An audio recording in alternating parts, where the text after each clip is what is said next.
സൂത്രൻ. കരടിച്ചേട്ടൻ തിരക്കിലാണല്ലോ. ഹിഹി. പുതിയൊരു പെയിന്റ് കണ്ടുപിടിച്ചു.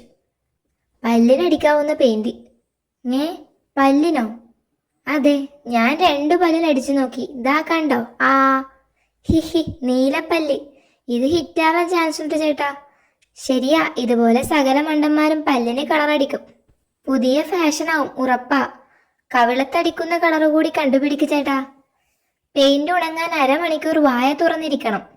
ചേട്ടാ, ഇതൊരു പാത്രം ഞങ്ങൾ എടുത്തോട്ടെ? ഹിഹി, എടുത്തോ. ഉപയോഗം കഴിഞ്ഞ് ബാക്കി തിരിച്ചു തരണം. പല്ലിന്റെ ഈ വൃത്തികെട്ട മഞ്ഞ കളർ മാറ്റിത്തരാം ചേട്ടാ. ഹിഹി.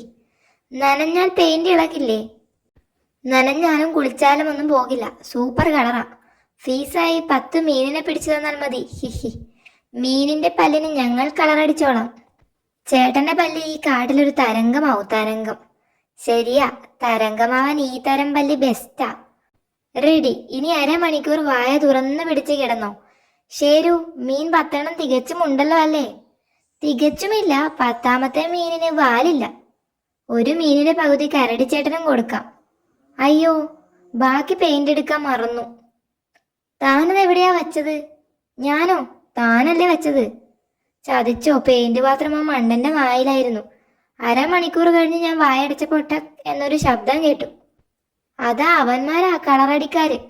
ഹമ്പടാ, ഇവന്മാരിനി ഒരുത്തനെയും ഈ കോലത്തിലാക്കരുത്. പിടിയടാ.